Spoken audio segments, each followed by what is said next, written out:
എന്തുകൊണ്ടാണ് V D സതീശനെ മുഖ്യമന്ത്രി സ്ഥാനത്തേക്ക് താങ്കൾ പിന്താങ്ങിയത്? ജനം അദ്ദേഹത്തിനെ ഇഷ്ടപ്പെടുന്നു. രണ്ട്, ഒരു വീക്ഷണം അദ്ദേഹത്തിനുണ്ടായി. ഞാനത് ഏറ്റവും അധികം ശ്രദ്ധിച്ചത് പുതിയ യാത്രയിലാണ്.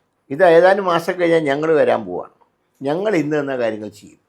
ഇപ്പോഴുള്ള ഈ തെറ്റുകൾക്ക് ഞങ്ങൾ ഇന്ന് എന്ന രീതിയിൽ പരിഹാരം ഉണ്ടാക്കും. അത് ജനത്തിന് വളരെയധികം ഉൾക്കൊണ്ടു. അതുകൊണ്ടാണ് സത്യം പറഞ്ഞാൽ ഒരു ജനകീയ തെരഞ്ഞെടുപ്പായിരുന്നു ശ്രീ വി ഡി സതീശൻ്റെ. ജനങ്ങൾ ഇന്നാൾ മതി. ഇപ്പം ഞാൻ എൻ്റെ കോൺസ്റ്റിറ്റ്യുവൻസിയുള്ള വല്ലതും വി ഡി സതീശനെ നേരിട്ട് കണ്ടിട്ടൊന്നുമില്ല. പക്ഷേ ഞാൻ ഈ തവണ നന്ദി പറയാൻ വേണ്ടി പോകുമ്പോഴൊക്കെ എല്ലാവരും സാർ വി ഡി സതീശനെ അന്വേഷിക്കണം, അദ്ദേഹമാണ് മുഖ്യമന്ത്രി. അപ്പോൾ അതുമാണ് ആ ഒരു വികാരം നമ്മൾ കണക്കിലെടുക്കണ്ടേ. അപ്പോൾ ദീർഘവീക്ഷണം, കാര്യങ്ങൾ പഠിക്കാനുള്ള കഴിവ്, ഒരു ഉപതെരഞ്ഞെടുപ്പിനെ എങ്ങനെ നേരിടണം എന്നുള്ളതിനെക്കുറിച്ചിട്ടുള്ള അദ്ദേഹത്തിൻ്റെ നിരീക്ഷണങ്ങൾ, നമ്പറുകൾ കൃത്യമായി പറയാനുള്ള കഴിവ്. 100 സത്യം പറഞ്ഞാൽ ഞങ്ങളൊക്കെ ഏറ്റു പറഞ്ഞെങ്കിൽ ഉള്ളിൽ ഞങ്ങൾക്കറിയാം ഞങ്ങൾ വിചാരിച്ചെന്താ പരമാവധി 80. ഞങ്ങളുടെ കാൽക്കുലേഷൻ എങ്ങനെയാണ് പരമാവധി 80. വി ഡി സതീശൻ 100 എന്ന് പറഞ്ഞാൽ ശരിയാണ്, നമുക്കൊരു കോൺഫിഡൻസ് കിട്ടും. പക്ഷേ അത്രയൊന്നും എത്തില്ല.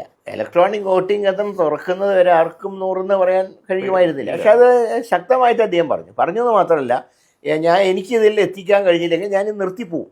രാഷ്ട്രീയ വനവാസം എന്ന് പറഞ്ഞാൽ അതിൻ്റെ നേതാവ് അവസാനിപ്പിച്ചു പോകും. അങ്ങനെ പറയാനുള്ള ഗട്സ് വേറെ നേതാവിന് ആർക്കാണുള്ളത്?